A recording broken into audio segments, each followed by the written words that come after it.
आज हम सभी पढ़ेंगे प्राचीन भारत का इतिहास। प्राचीन भारत के इतिहास को 3 भागों में बांटा गया है। पहला है प्राग ऐतिहासिक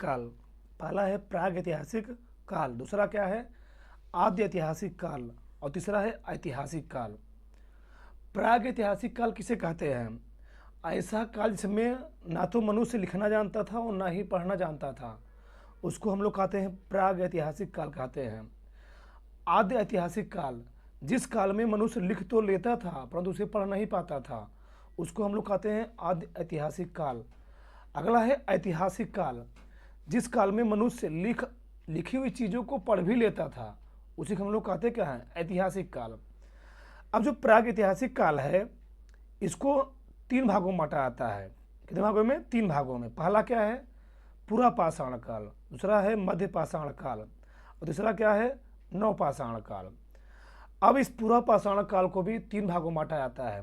पहला है निम्न पुरा पाषाण काल, दूसरा है मध्य पुरा पाषाण काल और तीसरा क्या है उच्च पुरा पाषाण काल।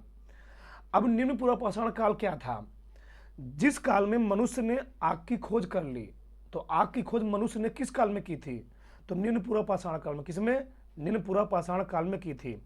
और कुल्हाड़ी की खोज मनुष्य ने किस काल में की थी?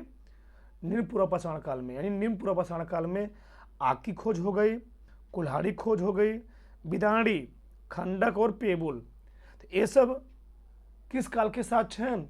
ये सब निम्न पुरा पाषाण काल के साक्ष्य हैं।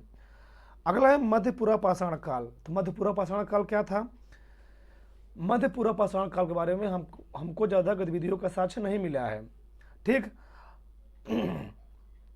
अब यहाँ पर क्या होता है, मध्य पुरा पाषाण काल से मिर्जापुर के बेलन घाटी और मध्य प्रदेश के भीमबेटका नामक गुफा और राजस्थान के बागान से, यहाँ से मध्य पाषाण काल के कुछ साक्ष्य मिले हुए हैं।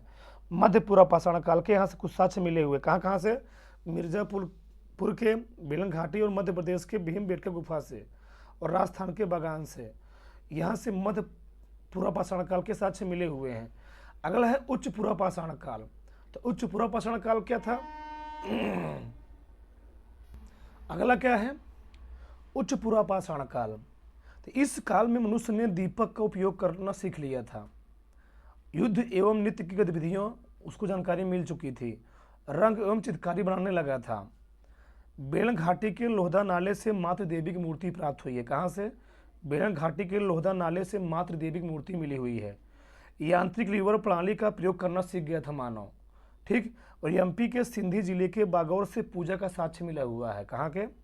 एमपी के सिंधी जिले के बागौर से पूजा का साक्ष्य मिला हुआ है। कहाँ पर? उच्च पुरा पाषाण काल में। और आंध्र प्रदेश के रेनी गुंटूर और कर्नाटक के सोरापुर से, यहाँ से भी क्या उच्च पुरा पाषाण काल के साक्ष्य प्राप्त हुए हैं। ठीक। आगे हम लोग बात करते हैं आद्य ऐतिहासिक काल। क्या? आद्य ऐतिहासिक काल। तो जो पहले बात करते हैं हम लोग मध्य पाषाण काल। मध्य पाषाण काल में मनुष्य ने पशुपालन का यहाँ से साक्ष्य मिला हुआ है। और मनुष्य ने इस काल में पहला पालतू जानवर किसे बनाया था? कुत्ते को बनाया था। किसको बनाया था? कुत्ते को बनाया था। इसका साक्ष्य कहाँ से मिला हुआ है? एमपी के आदमगढ़ और राजस्थान के बागौर से और प्रतापगढ़ के सरायनहर और मलदहा से गर्तावास का साक्ष्य मिला हुआ है। किस काल का? मध्य पाषाण काल। कब का? मध्य पाषाण काल का। कब? ठीक। तो एमपी के सरायनहर और मलदहा से गर्तावास का साक्ष्य मिला हुआ है। और इसके लिए नए क्षेत्रों में जाना संभव हुआ गया। मतलब इस काल में जो मनुष्य थे वो नए नए क्षेत्रों का खोज करना शुरू कर दिए थे और पत्थरों के गुफा में रहन सहन अपना लिए थे। मतलब पत्थरों गुफा में रहते थे। पत्थर जो पहाड़े जो होती थी क्या करते थे? काटते थे और काट उसमें रहने लगे। अगला है आद्य ऐतिहासिक काल। तो आद्य ऐतिहासिक काल को हम लोग बांटते हैं कितने भागों में? मुख्य रूप से बांटते हैं 2 भागों में। आद्य ऐतिहासिक काल पहला क्या है सिंधु घाटी सभ्यता, दूसरा क्या है वैदिक सभ्यता। क्या? वैदिक सभ्यता।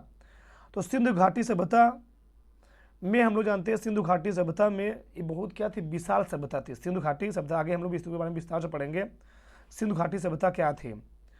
तो सिंधु घाटी सभ्यता के साथ साथ बहुत सारी सभ्यताएं कहाँ पर, नदियों के किनारे क्या हो रही थी, विकसित हो रही थी। कहाँ पर नदियों के किनारे क्या हो रही थी, विकसित हो रही थी सिंधु घाटी सभ्यता के साथ साथ। जैसे मिस्र की सभ्यता हो गई, चीन की सभ्यता हो गई, हड़प्पा सभ्यता हो गई, इसी को हम लोग कहते हैं मेसोपोटामिया की सभ्यता।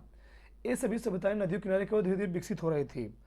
क्यों नदियों के किनारे, क्यों, क्योंकि नदियों के किनारे मनुष्य को रहने खाने के लिए वहाँ पर पानी वगैरह और किसी कार्य के लिए क्या वहाँ पर सुविधा होती थी, इसलिए मनुष्य नदियों के किनारे क्या हुआ, सभ्यताओं का, बहुत सारी प्राचीन सभ्यताओं क्या हुआ, धीरे धीरे विकास होता चला गया। अब हम आगे बात करेंगे, इसको हम भी विस्तार से बात करेंगे। अगला है वैदिक सभ्यता। क्या वैदिक सभ्यता, वैदिक सभ्यता को हम लोग ऐसे बात करेंगे तो दो भागों में बांटते हैं। पहला है ऋग वैदिक काल, दूसरा है उत्तर वैदिक काल। ठीक,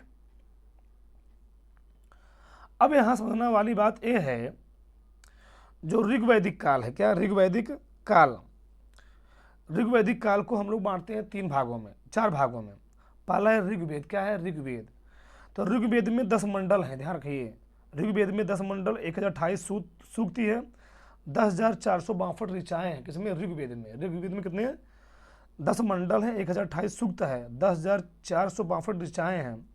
और ऋग्वेद के तीसरे मंडल में गायत्री मंत्र का उल्लेख किया गया है, जिसे विश्वामित्र द्वारा लिखा गया है। और 9वें मंडल में सोम देवता के बारे में उल्लेख किया गया है।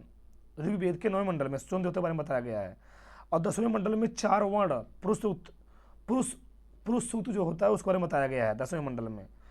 और इसी में विद्वान महिलाओं जैसे गार्गी, अपाला आदि का वर्णन किया गया है। गार्गी, अपाला, घोषा आदि का क्या किया गया है, वर्णन किया गया है।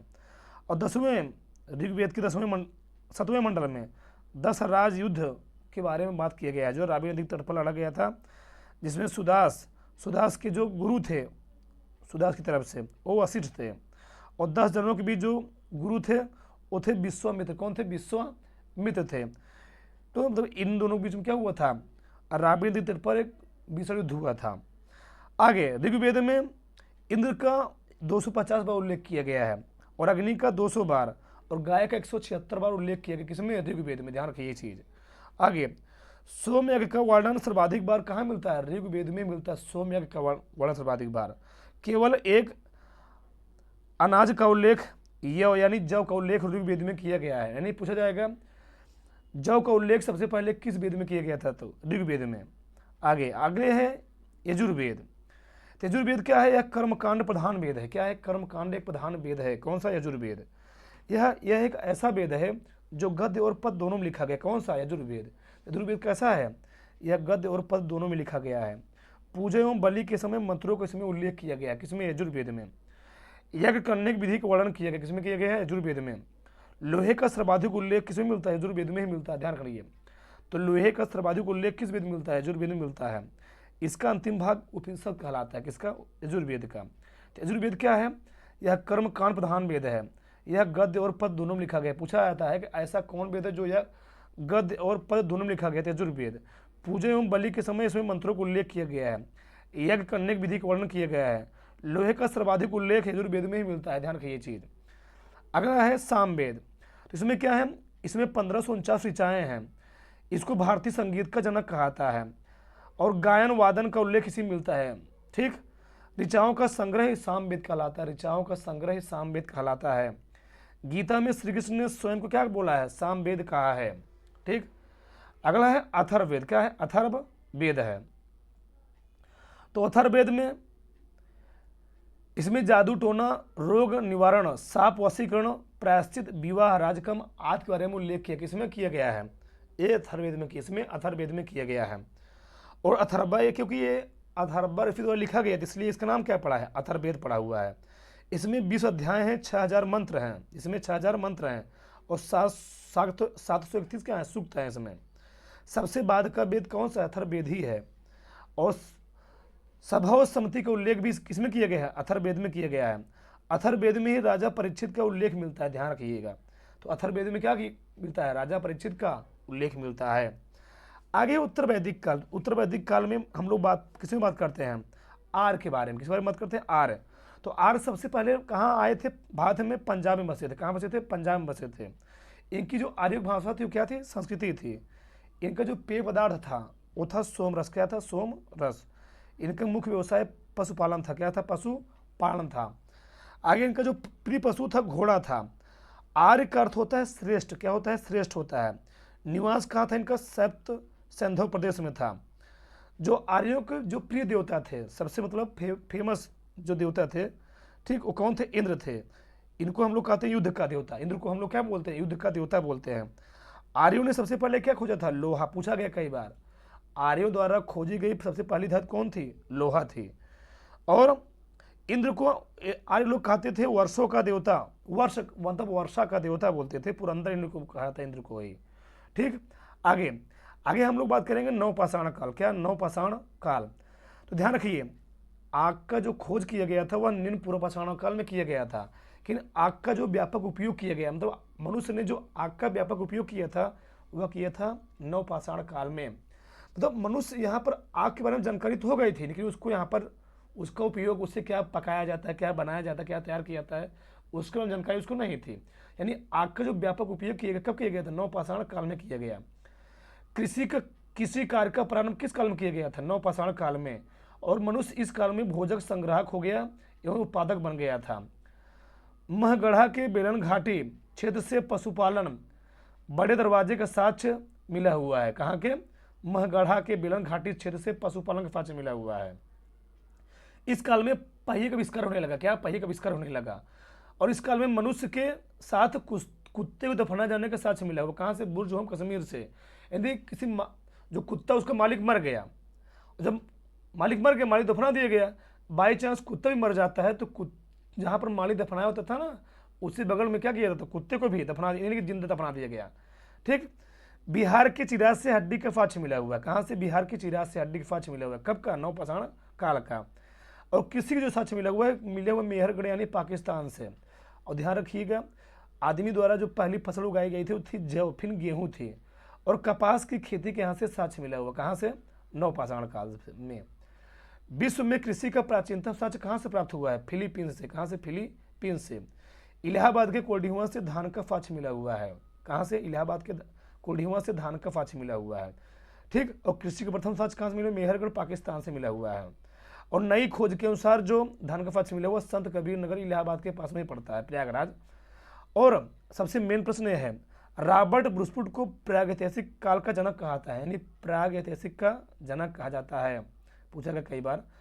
अलेक्जेंडर कनिंघम को पुरातत्व का जनक कहा जाता है। ठीक, अलेक्जेंडर कनिंघम हम लोग क्या बोलते हैं, पुरातत्व का जनक कहते हैं। और गार्डन चाइल्ड महोदय ने नवपाषाण युग को नव क्रांति की संज्ञा दी। पूछा जाता है कि नवपाषाण युग को नव क्रांति संज्ञा किसने दी थी, तो गार्डन चाइल्ड महोदय ने दी थी। ठीक, तो ये था, क्या था, प्राचीन भारत के बारे में बहुत सारी जानकारी थी। बहुत सारे प्रश्न से क्या होते हैं, आते हैं।